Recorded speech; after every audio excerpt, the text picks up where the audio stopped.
Salut à tous et bienvenue dans ce troisième épisode sur la vitesse. Dans les deux premiers épisodes, on a vu des exercices pas très difficiles. Aujourd'hui, on s'intéresse à un exercice un peu plus corsé qui est tombé il y a quelques années au concours de professeur des écoles. Place me on the track. Place me on the track.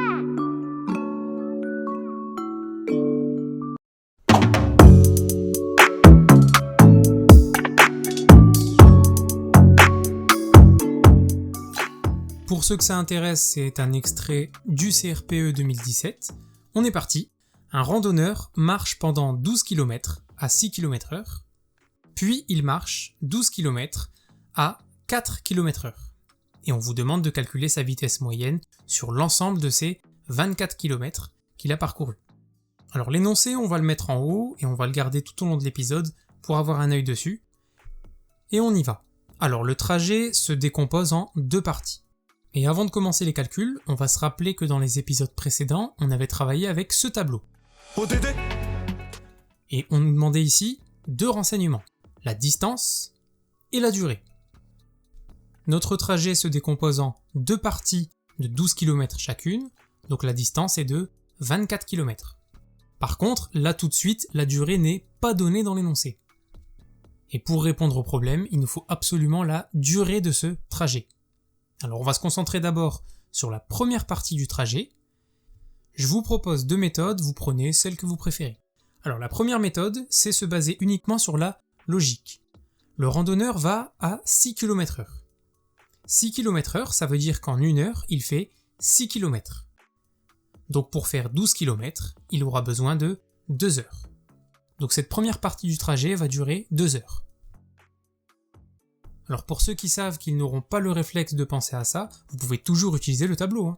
Vous mettez distance et durée, les 6 km se font en 1 heure, donc les 12 km se font en 2 heures. Vous pouvez le deviner soit avec la proportionnalité, soit en faisant un produit en croix si les nombres sont un peu plus compliqués.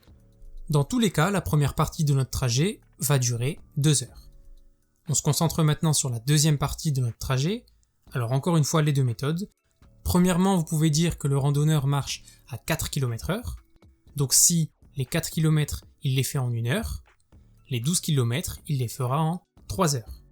Si vous préférez utiliser le tableau, vous mettez distance et durée, 4 km en 1 heure, ça correspond à 12 km en 3 heures. Et dans tous les cas, la deuxième partie de notre trajet se fait en 3 heures. Si on récapitule, nos 12 premiers kilomètres ont été réalisés en 2 heures, et les 12 suivants ont été réalisés en 3 heures. On a notre distance 24 km, on a notre durée 2 heures et 3 heures, 5 heures. On peut donc maintenant répondre au problème. On est reparti avec notre tableau de PNL, distance en kilomètres, durée ici, on va travailler en heures, ces 24 km ont été réalisés en 5 heures, et encore une fois, si on vous parle du mot vitesse, la question qui doit résonner dans votre tête, c'est en 1 heure. Combien de kilomètres vont être parcourus en 1 heure? Donc on met un petit 1 à côté du 5, et ici on va faire un produit en croix, 24 fois 1 divisé par 5. Et ça nous donne 4,8. Donc ça veut dire qu'en 1 heure, en moyenne, notre randonneur a parcouru 4,8 km. Donc sa vitesse moyenne est de 4,8 km/h. Voilà pour aujourd'hui. Dans l'épisode suivant, je vais vous donner une astuce pour passer très facilement des km/h au mètre par seconde. Parce que c'est deux unités qu'on utilise très souvent, mais c'est intéressant d'avoir une astuce qui nous permet rapidement de passer en une seule étape d'une unité à une autre. Voilà, je vous remercie, je vous dis à tout de suite et n'oubliez pas de vous abonner.